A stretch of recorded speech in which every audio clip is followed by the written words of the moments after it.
Hi, Ama. Hey, Hi, how are you? I'm doing good. How are you? Good. I'm good. I'm so excited to have you here. I've been waiting I'm for this excited day to for like be a here. week. Yeah. How are you feeling? Are you excited to be on the show? Yes, I am looking forward to saying what I need to say, talking the Yeah. things. Yeah. Yes, Yes. Yes. So she's ready, guys. So get I'm ready. your blankets ready because she's ready to pour it all out. I'm ready. So a little birdie told me you could sing. You could drop some tunes. So I thought, why not play a little game? And the game is essentially that I will say a word to you, and you have 10 seconds to sing a song that has the word in it. Does it have to be a real song or can I make it up? It has to be a song that everyone kind of knows. Oh! But Okay, I mean, this has to be like a popular song. It could be a song that no one knows, but a song that, is like known. Yeah? okay, I'll try. Okay. So the first word, okay, let me get my timer. 10 seconds, yeah? Okay. Right. So the first word is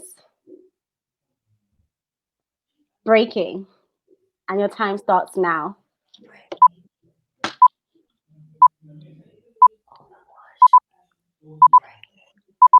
I can't think of any song. Oh, 10 seconds is up.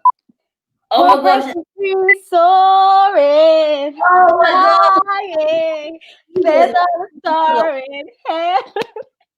that was a Right. hard one. It was a hard one. Okay, let's pick another one. Okay, Easy. ready? Yeah, ready. Easy. Okay, lip gloss. My lip gloss is cool. My lip gloss is popping. That's why I know the song. You got that one right. Yep. Okay, next one is people. We're just ordinary people. Sing it, girl. How's it go again? That's all I We know. don't know which way to go. We don't But you got know that where one. to Yeah, go. you got that one. You got that one. Okay, and then last one, because this is what this conversation is really about. Respect. Hit it. R-E-S-P-E-C-T. Find out what it means to me. R-E-S-P-E-C-T. R-E-S-P-E-C-T. Pay back want it. Wow. Okay. Yes, yes, yes, Okay. Well respect. done, girl. You got it. You got it. You got it. You got four. You got 3 out of 4, which is good. Yeah, well, okay, Yeah, not bad. that's good. That's good. That's like a B plus A. Like you do well. So the long-awaited interview of Ama Pipi. I'll do a brief introduction, but I really believe that it's best for people to introduce themselves because who can introduce you better than yourself? So, from my understanding, Amma is just amazing. She's been doing athletics since the age of 9. She went to America for track scholarship. She did amazing things in America, which we're going to go talking to about. And yeah, and then now she's training for the Olympics. So, Amma, who are you? That's a very deep question. That's a big But question. okay, yeah, I'm a sprinter as of right now. I'm signed to Adidas and I'm training for the Olympic Games right now, which is quite serious. And I don't downplay that. It's a big, big deal. Um, I like singing, as you can kind of tell. Um, and yeah, I love God. That's pretty sums me up. Yeah. Yeah. And for people who don't know your background and like how you've gotten to where you are today, could you just like kind of take us on a journey from when you started loving athletics to being in a position where you're now training for the Olympics? Well, honestly, I fell in love with athletics when I was 18, when I made my first GB team. I went to Oregon for World Juniors in 2014 now, I think it was, 2014. And I knew when I was there that I wanted to do this professionally. I knew for a fact at 18. And luckily enough, I got a scholarship when I was 19 to go to University of Oklahoma in America. And I graduated in December. And then I signed in 2019 to Adidas, which was incredible. And now I'm professional and I'm training for the Olympics. So it's been a very cool, very, very blessed journey so far. Yeah, it sounds so smooth. Like, like it was just like one thing after the other. Like, wow. And one thing that I know you're very big on is like setting goals for yourself. Like, how has that like helped in like getting to where you are today in terms of writing your goals down, writing your vision down? Like, talk us through that. Like, how's it been?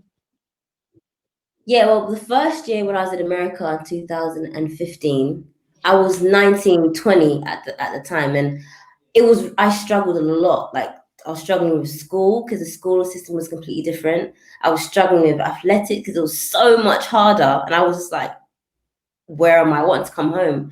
And I actually just said, you know what, like I'm in America. There's so many opportunities here. Let me just focus. I just started writing what I wanted down, and that really, really helped me throughout my career in America and even still today. So yeah, that's how that started. When things Yeah. weren't going well, I needed to kind of realign my focus and write what I wanted to achieve down.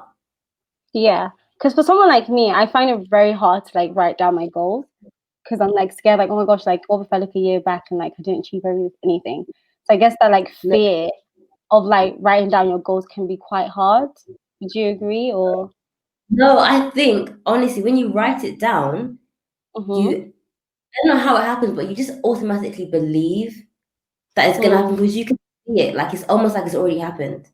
Because like, if Mm. you don't write it down, it's like there's no thought to what you want to achieve. But when you write it down, like it's almost like it's happened. It's weird, but that's kind of what happens to me.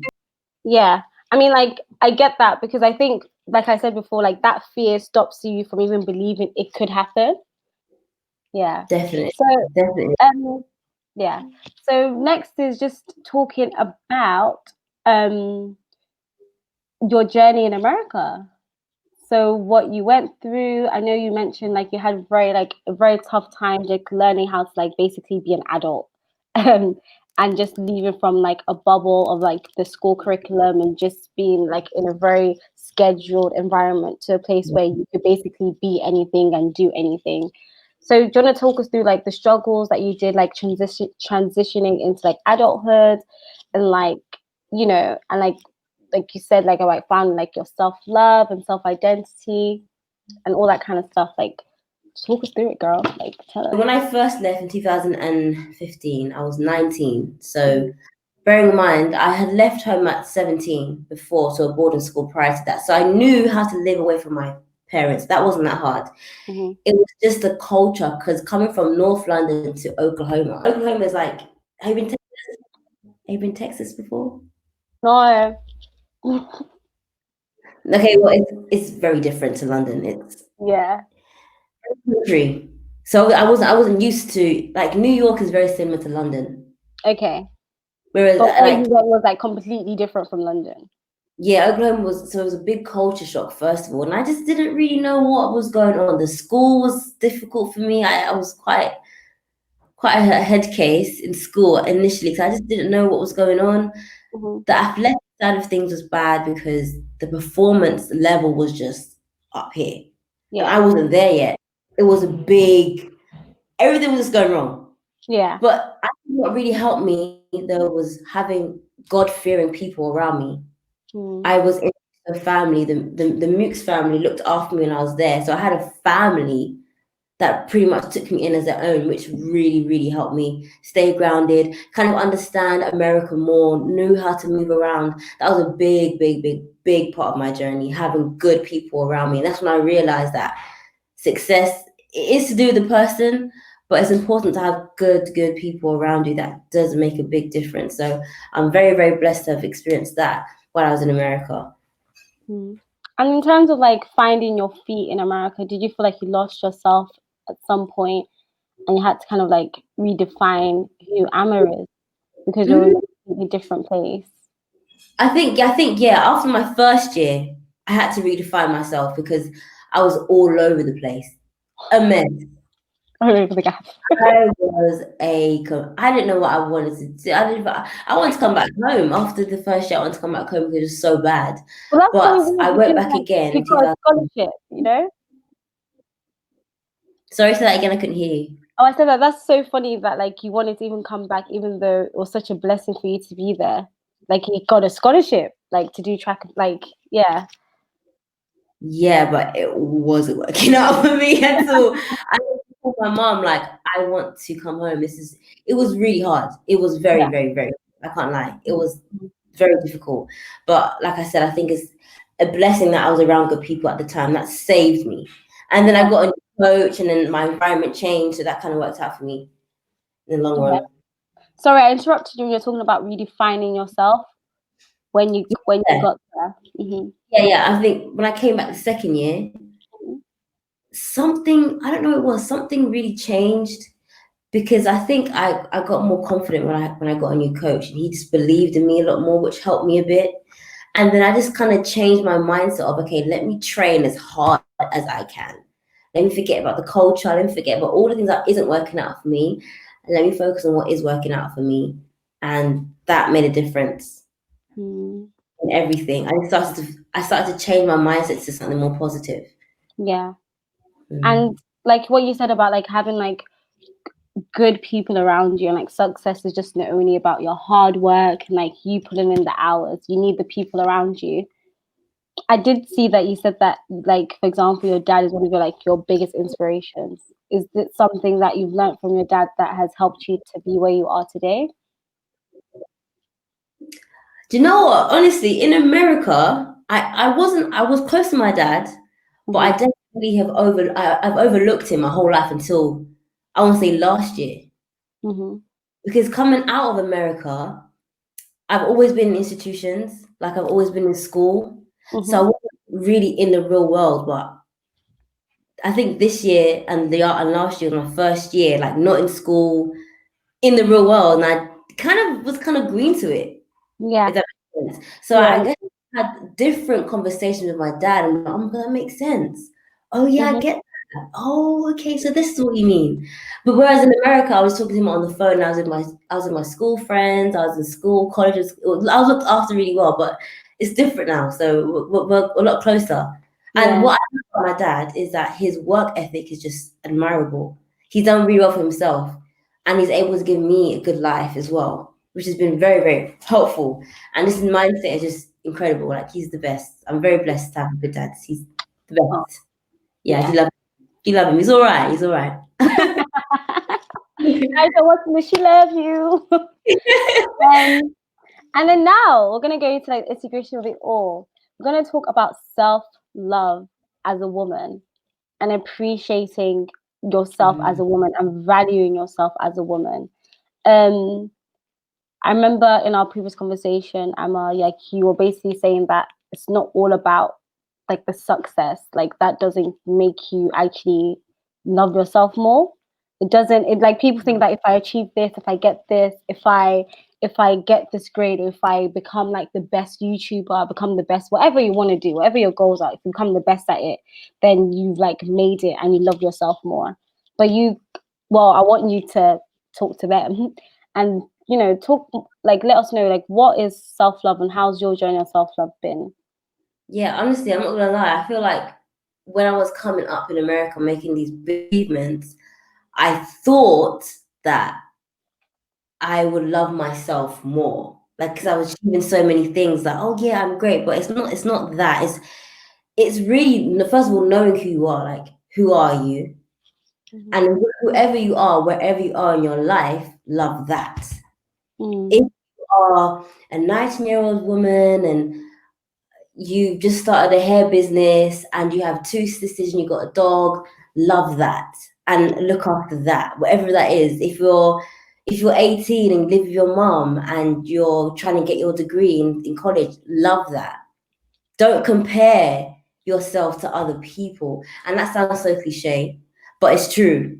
Like comparison is the thief of joy.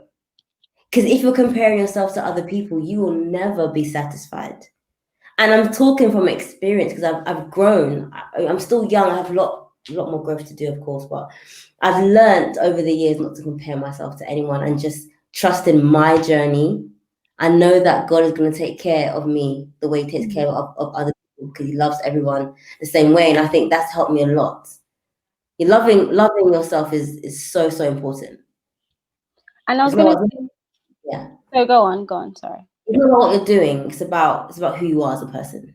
Mm. So, And I was just gonna just to add, so you can maybe shed some light on this, is about like you mentioned something about I've had all these things. I was trying to chase this dream, and then I realized that it's not about these things. How did you? And especially because you're in a competitive sport, you have to kind of compare yourself to see like it's part of the game. Like you have to compare yourself to see if you're up to par and to do better than other people.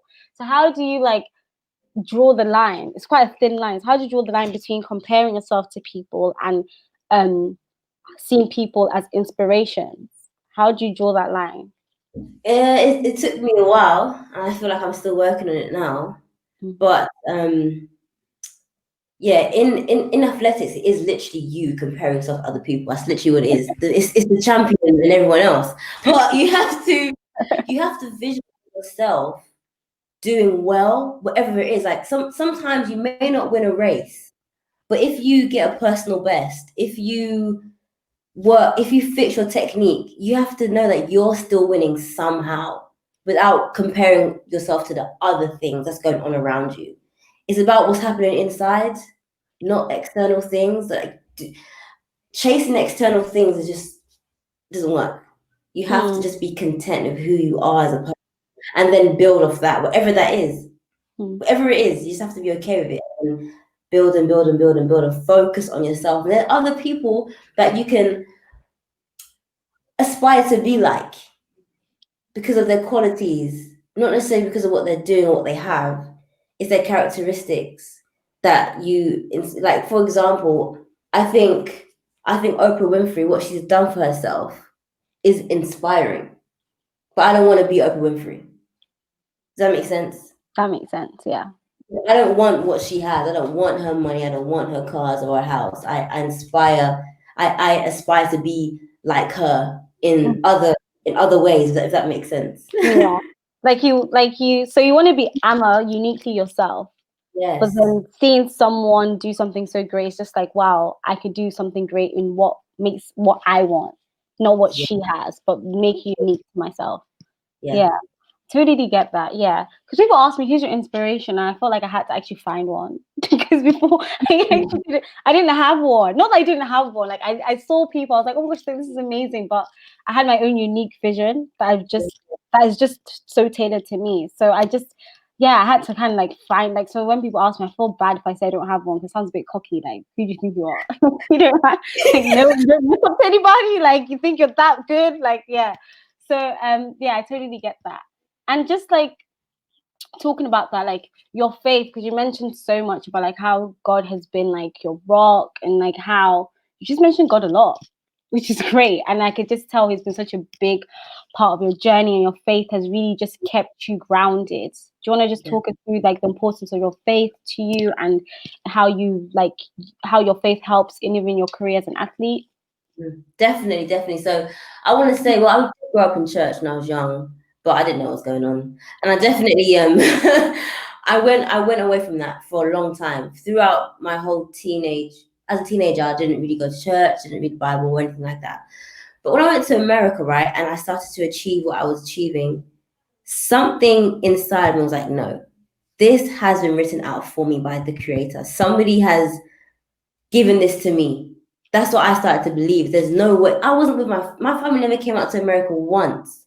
So I didn't have my family there with me. But I met a God-fearing family. So like, hey, God is obviously has something to do with this. Yeah, obviously. Me. What are the odds that you were set with the God-fearing, not even just like a blase, like a God-fearing family? Like, what are the odds? It was just too. It was too good. It was too good for me to question. So then I just started to go to church again. I started to go to Bible study, and then eventually I got baptized. 2018. The 18th February 2018, I got baptized. New birthday. Sorry. So your new birthday. Yeah, my new birthday. My tattoo right here. If you can see it, I tattooed it. It's quite small. It's Yeah. And I just knew that there was that God really has a hold on my life, and I can't overlook that. And I'm very grateful for it. I found love, and I found joy in God, honestly. And right now I kind of go in and out of it. I'm not as consistent as I want to be, but it's difficult. It's difficult, but he's definitely in my life, 100%. He's in my Yeah. life. Yeah. And when like you have some losses, does your faith keep you going? Does the fact that, like you said, like your life has been written out and you have to like basically see this through, does that like keep you going sometimes? 100%. Like the first year I came out from America, I had a very bad season. Like last year, terrible. And I thought to myself, there's no way God got me this far to come this far. That kept me going because I know that God really has me. And it definitely wasn't easy. It still isn't easy when things aren't going well. But I can always lean back and be like, no, I'm gonna let go and let God. Because whatever's gonna happen is gonna happen. Yeah. Shut the church down, guys. Like, should we end the interview here? No, no, like, okay. And Amma, you're really big on like women knowing their worth. Do you want to give it down to us? Give us the download. Just Yeah. Listen. you're a woman who is on the verge of competing in the Olympics soon, if COVID doesn't stop it. Yes. And you're on the, like, you're not a big like superstar yet, but you're kind of on a pedestal, on a societal pedestal, and obviously loads of people are going to be coming to you. You have to start learning how to, like, like, I don't know, like I don't know. I mean, I'm not there. I don't know what it's like, but then I can see how people can lose their self-worth as women. They put a lot of worth into their makeup, their looks, and all this kind of stuff, and then within they're becoming damaged slowly. It's chipping away at them slowly. So talk to us, girl. Self-worth as a woman. Preach Yeah, it. I feel like I've definitely had to experience certain things to realize actually, no. Like I've had to experience certain things to Did you say no? yeah. I've had to experience things to say to myself, actually, no. We're gonna stop all this here, right? Because I'm an actual queen and I'm the prize. And I feel like I'm a queen and I'm the prize. Okay. That's where we're gonna go with that. But I feel like a lot of women, including myself at a certain time in my life, don't really believe or know that. Because the way I see it now, where I'm at now in my life, is like I can literally give a man another version of himself, a child. Like as women, we have the power to do that. That is incredible. Why would I ever settle? Why would I put up with anything other than the best? Why would I ever do that to myself? And I feel like knowing your worth, it may come across as stuck up or stush, but it's just having some standards and upholding to them. And if your partner doesn't agree with it, then he ain't for you. You just keep it moving. Sis, say again. Keep it moving. Like, no, we don't argue. We say, okay, just wait for the right guy to come along and just sit pretty until then. Honestly. And I feel like the older women get, the more, this might be a very big generalization, but from just, it just seems as though the older you get, the more desperate women become, and that's when they start to settle, because there's this societal pressure. This sounds like a broken record, but get married. Oh, when are you gonna get married? Are you not gonna? Your biological clock is ticking. I know I sound like a broken record, but this is still our society in 2020. Like, women settle for absolute, sorry to say, but trash. Trash, like really bad trash. And this woman will be so, like, she'll be an amazing woman. Like, if you see the man she's with, you'll be like, what? And it's just because they're so scared, I think, to, number one, just be alone and enjoy your own company. Yes. You just, like, just wait.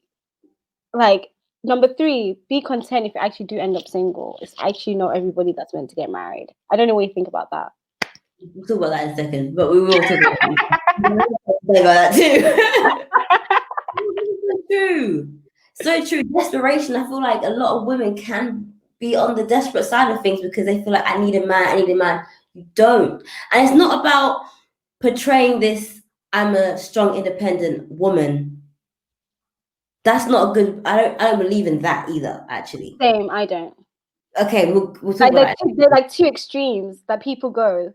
Like No. either desperado or I'm independent. I don't need any man. It's just like there's no middle ground. Well, I hope I'm in the middle ground. I hope we're both in the middle ground. But to find middle ground people is very rare. But yeah, go on. Yeah, I feel, but like I said, I feel like I've definitely grown to where I am now, and I love it. I'm not leaving this place at all. This is great.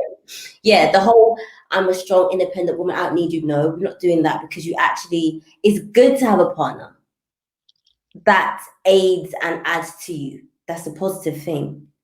But you don't need to beg someone to be with you either. Like we ain't doing that. No, we ain't doing it. That's a no. No. Period. Period. You don't do that. No. Go on, Ama, pick the flowers. You don't Yeah. need it. Yeah.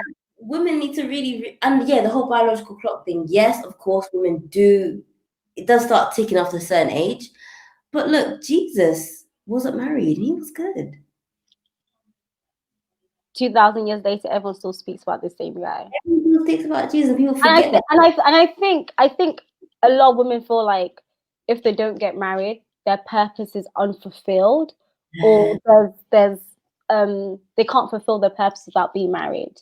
And I think if that's a general consensus in like a woman's mind that, you know, my purpose can't be fulfilled if I'm not married, it's quite dangerous because you feel like you're stuck if by a certain time you're not married. But that's not the case. I mean, there's some people who genuinely believe that I'm meant to get married, this, that, which is great. But I feel like there's some people who are meant to probably end world hunger, but they're so focused on this marriage thing, like they can't, crazy. Like they can't see past that they can't see past that and see what the rest of their purposes that God has given them. It's scary and it's sad, and yeah, that's what I have to say about that. Yeah, I'm not that woman at all. And you know what? With marriage, it's so it's difficult to gauge because at the end of the day, when you're dating, like when you're meeting men and talking to them, it's like you can't rush into that. That's not something you rush into. That takes time. I think it takes time to really be like, can I really give you a child, and can we live together? And Yeah. you know, these questions I asked these questions to myself, like, are you going to be a good influence to the child I could possibly give you? That's a deep question. But it's a question you need to ask. You can't overlook certain things, and that takes time. Yeah, for real. And also, like, do you obviously in your career you're progressing so well, doing so well. Are you a bit maybe scared that as you like progress, like it'll be harder to like discern good guys, to know if this guy is just here because of like the clout? Like, how are you feeling about that? Honestly, I don't actually. Recently, I've been thinking about that a little bit more than I would have, but I really feel like I'm quite a good judge of character. I'm not easily fooled. I'm not easily fooled. Like you can say anything you want to say to me, but your actions are going to show eventually. For real. Fair. So I'm good on that. Yeah. She's like, you can't fool me, so too bad. Cool. And yeah, like just moving on from that, like you love inspiring young women. You love women, hence why you're here today. What is something that you wish your younger, like 16-year-old self knew today? My younger 16-year-old self. It's okay. I would have told myself, it's okay. You're good. Don't stress. You will find whatever is supposed to happen will come to you. It will come. You're okay. That's probably what I would have told myself. Because I feel like as teenagers, we're also like, I need a man. I need this. I gotta. Ooh. And sometimes it's just like, you're good. Don't take things too seriously. You're 16.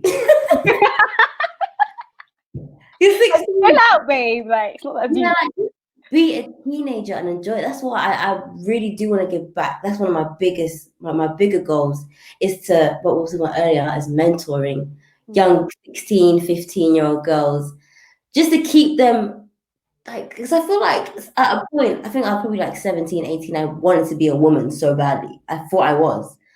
And it's like, you're 18. Enjoy being 18. Yeah. And you're 24 now. Do you feel Yeah, like that still kind of applies? Like, enjoy being 24? Because I feel absolutely. like I'm too serious for my age, personally. I mean, I'm like really like fun, like bubbly, but like I feel like I take life too seriously sometimes. And I listen to what my mom used to do at 24, and I'm like, wait, hold on, backtrack. Like, whoa. So do you feel like at 24, like people our age, like we're taking life too seriously or taking it not too seriously? Like, what do you think? Way too seriously. Like 24 is young. 24, you're young. Okay. Yes, Like I'm even 34 is young. That's not like 40 is young. That's not old. That's not really old. that, that, that went to my heart when you said 40 is young. I was like, whoa.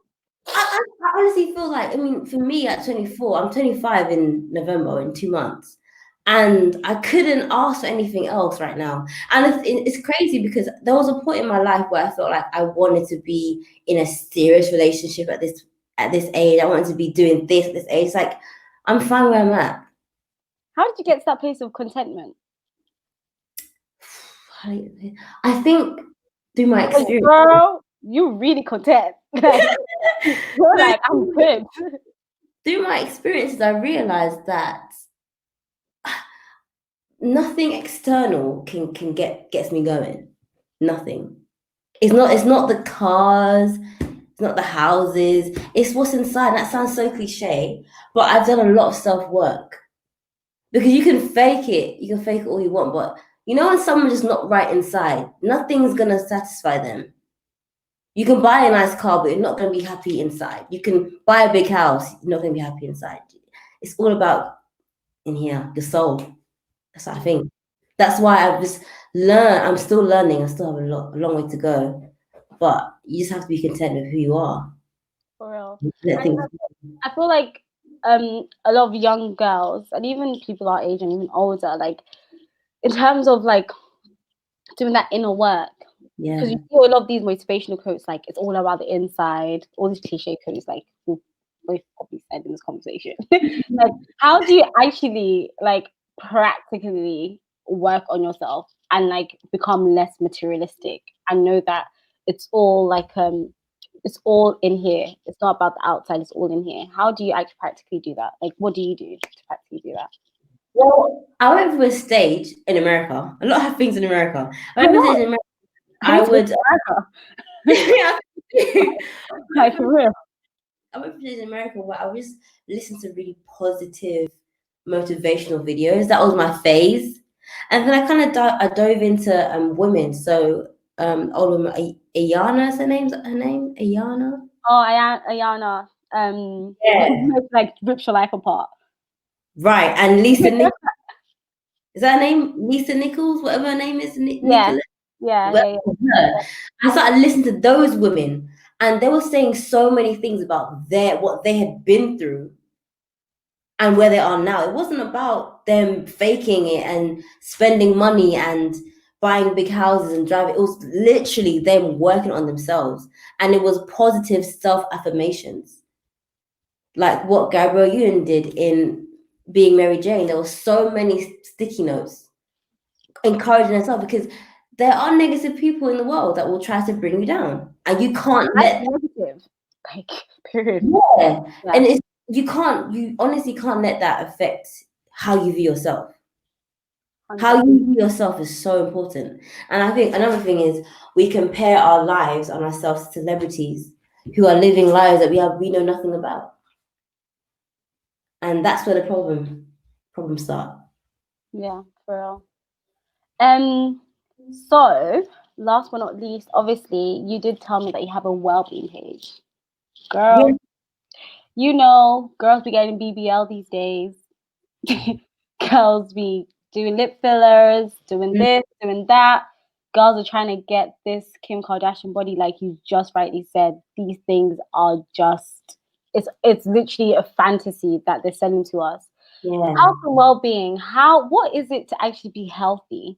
People want to go to the gym, lose weight, they want to have like the six pack, they want to have the big bum, like it's kind of like people have a distorted understanding of what health and well-being actually is as females. Yeah. Tell us, girl, because you look healthy. Like, okay, when it comes to my sport, being an athlete, right? I'm paid to run well. That's basically what I'm paid to do. So if I'm making a living off my performance, my mind, body, and soul needs to be good. Because if any of those things are off balance, I'm not going to perform well. So I have to make sure my mind's right. So how do I get my mind right? Okay, what am I listening to? What am I reading? What am I watching? My body, what am I eating? What am I not eating? How much water am I drinking or not drinking? That's body. Soul, spiritual stuff, reading the Bible, and the Bible app is really good for things and it helps me a lot. The Bible app is really, really helpful. And during quarantine, my dad ended up planting a whole vegetable garden, vegetable thing in my back garden. We have vegetables in my garden. We grow them, and it's so nice to eat healthy. That's what I can honestly say. Eating healthy makes a big difference. People don't take it as seriously as they should. It's not necessarily about going to the gym and you need to make sure you're eating healthy. That helps your mental state. It really, really, really does. And my page, I'm learning how to make natural hair products now. I've made quite a few. So I'm trying to find the right ones for our hair, to make it grow. I'm trying. But and I just try to stay as healthy as I can. My body's love it. Love it, love it, love it. And word on the street is that you were an African queen. You won an African queen pageant. Yeah. About that. Yeah, you know what? It was honestly in 2016, and in my school they were doing this African Queen pageant. And I was like, you know what? That's so different. It's not the same as track, because track is my life. Life is track is life. But I do like to get away from it sometimes. And I felt like this was a very good opportunity for me. So I actually entered, I did it, and I won. And then a bit of me grew. Came out of my shell, and I feel like I wasn't just looked at as an athlete, because athletes can get in that bubble of you're an athlete, that's it. You can't be anything else. And I never want to be in that bubble. Yeah, so that was a really cool experience. Really, really, really cool. It gave me a lot of confidence in myself. It was really cool to experience that. Yeah. I mean, like, Ama, I feel like you've just like, I feel like everyone just has to go back and like sleep and like deep what we've spoken about today. I think, like, honestly, like I feel like we're really touched on very hard hitting things that sometimes us females like to shy away from, and we find it hard to address and be honest to ourselves. Like, I really love how you said you had to be honest with yourself in terms of like your self-worth and just knowing who you are, Ama, is before wanting to achieve all these things. So yeah, like is there anything else that you'd like to like leave behind, like a reminder for people, like your last words? I always say last words to people when I interview them, and they're like, that sounds like I'm dying. But I mean, like, I feel like any last encouragement, anything you just want to like shed light on. Yeah. I want to talk about relationships really quickly. We need to normalize healthy relationships. No, not just with men, with other women and people. We need to normalize that. That's the normal thing. And we need to stop comparing our relationships to what we see on TV. You're making me cry. We need to normalize that. Do you want to expand on that? That's a very important thing you just said. Normalize healthy relationships outside romantic relationships. Yes. Sis. People aren't open with their intentions. Exactly. We are young adults. We should be clear with our intentions, and don't try to start playing the games and the shoot. No, we're not doing that. Exactly. No, that's a good example. That's a very good example. But is there anything else you want to shed light on in terms of relationships, like in terms of like healthy relationships, like, or what people should look out for when you're saying healthy relationships? What do you mean by that? Yeah, I feel okay. Romantically, I think it's very important to, you know, a lot of women say, "Yeah, I'm playing hard to get. I'm playing hard to get." And it's like, no, it's not about playing hard to get. It's about actually being hard to get. Like, really, you can't just come and say 1, 2, hello, and then this. I actually love you so much. This, I know I should have been saying this in the interview, but this is experience talking. Like I'm growing and I have a lot of growth to do. But at this point in my life, you can't just come and say 1, 2, hello. What is that? So what is that? Standards are up here now, honey. You have to. You gotta like, yeah. You have to work for me. Yeah. I'm not saying like, go to Jamaica and back for me. I'm just saying like, I'm not saying cross the sea for me. Yeah. Like, you need to do something. Like, do something. I need to know romantically that you're really here for this. For real. For real. Because I can do bad all by myself, and I think people forget that you can literally do bad all by yourself. I don't need you to come with any kind of mess. Yeah. Don't need that. And then platonic relationships. In terms of different sexes being friends, they can be friends so long as there's no sexual tension or weird comments like that. Sis. Just be if you feel like you have any kind of attraction to that person and it can't really be a friendship, then just be cool with them. You don't have to. You don't have to do all that. You just gotta just say goodbye, peace, love you, lots of love. It was nice knowing you. And then lastly, I'll say something that people don't really touch on is relationships with our parents. Healthy relationships with our parents. Yes, yes. Very happy you said that, because I feel like I've learned over the past couple months recently that my parents are actually just normal people and they don't get everything right. I feel like we put so much, but mom, why didn't you do this? Or but dad, why are you? It's like there's normal people. They're human beings like us. They don't have all the answers. And it's very important, I think, anyways, to listen to what your parents say, because they've actually been there before. And I have a hard time sometimes listening because like, oh mom, we don't really know what you're talking about, but actually she does. She does. Yeah. Yes, listen to what your parents say. You may not always agree with them, but listen.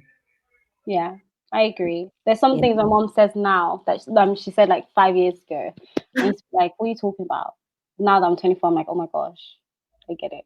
Yeah, definitely. I've had a lot of that happening recently. I'm like, wow, I think I'm getting old. Like, my mom started to make much more sense to me than she did 5 years ago. Yeah.